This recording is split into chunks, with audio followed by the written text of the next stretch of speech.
ನಾವು ಸುಮಾರು ಒಂದು 25 ವರ್ಷದಿಂದ ಇಲ್ಲೇ ಇದ್ದೀವಿ. ಇಲ್ಲೇ ನೆಕ್ಸ್ಟ್ ಕ್ರಾಸಲ್ಲಿ ನಮ್ಮ ಮನೆ. ಜಯರಾಮಯ್ಯವ್ರ ಮಗ ಎಲ್ಲ ತುಂಬ ಕ್ಲೋಸ್ ನಮಗೆ. ಮಾವ ಮಗಳು ಒಬ್ಬಳು ಇದ್ದು, ಮಗಳು ಡಾಕ್ಟ್ರೇ. ಈಗ ತೀರ್ಕೊಂಡವರ ಹೆಂಡತಿ ಡಾಕ್ಟರು.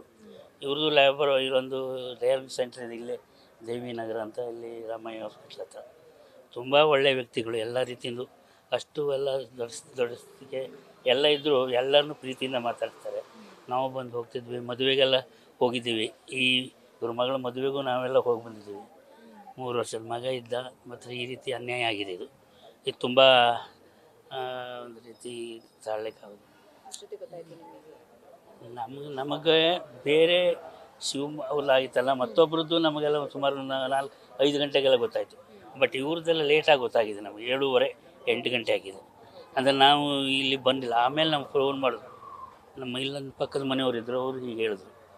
ಬಟ್ ಇವರು ತಾಯಿಗೆ ಅವರು 2:45ಕ್ಕೆ ಗೊತ್ತಾಗಿದೆ ಅಂತ ಮಗಳು ಫೋನ್ ಮಾಡಿದ್ರು ಅಂತ ಹೇಳಿದ್ರು.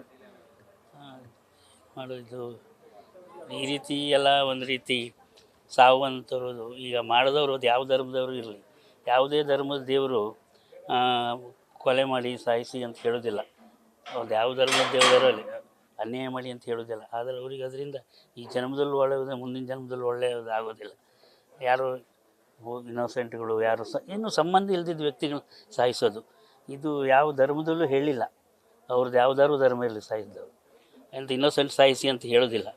ಏನೋ ದ್ವೇಷಕ್ಕೆ ಏನೋ ಕಷ್ಟ ಇದೆ, ಅವ್ರಿಗೆ ಇನ್ನೊಬ್ಬರವ್ರು ಮೋಸ ಮಾಡಿ ಅನ್ಯಾಯ ಮಾಡಿದ್ದಾರೆ ಅಂಥವ್ರು ಸಾಯಿಸ್ಕೊಳ್ಳಿ. ಏನು ಇಂಥ ಫಿಲಿಮ್ಸು ಓದಲ್ಲೆಲ್ಲ ಬಾಂಬ್ ಹಾಕೋದು, ಕಂಡಲ್ಲೆಲ್ಲ ಬಾಂಬ್ ಬಿಡೋದು, ಇದು 100 ಜನ ಒಳ್ಳೆಯ ವ್ಯಕ್ತಿಗಳು ಎಲ್ಲರನ್ನೂ ಸಾಯಿಸೋದು. ಈ ಯಾವ ಅವ್ರ ಧರ್ಮದ ಅರ್ಥ ನಮಗೆ ಅರ್ಥ ಆಗೋದಿಲ್ಲ. ಅವ್ರು ಮಾಡೋ ಈ ಟೆರರಿಸ್ಟ್ಗಳು ಇಂಥವ್ರದ್ದು ಅರ್ಥನೇ ಆಗೋದಿಲ್ಲ. ಇಂಥ ಭರತ್ ಭೂಷಣ್ ಯಾಕೆಂದರೆ ಅವ್ರ ಅಳಿಯ ಆಗಿದ್ರೆ ನಮಗೆ ಪರಿಚಯ ಆಗಿದ್ದು ಅಷ್ಟೇ. ಹೆಚ್ಚಿನ ಬಗ್ಗೆ ನಮಗೆ ಅವ್ರ ಬಗ್ಗೆ ಅಷ್ಟು ಅನುಭವ ಇಲ್ಲ.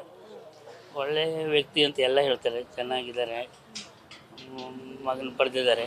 ಯಾಕಂದರೆ ಅವರು ಸ್ವಲ್ಪ ಹಾವೇರಿ ಕಡೆಗೇನೋ ಆ ಕಡೆ ಊರಿನವರು. ಹೌದು, ಸ್ವಲ್ಪ ಅಲ್ಲಿಯವರು.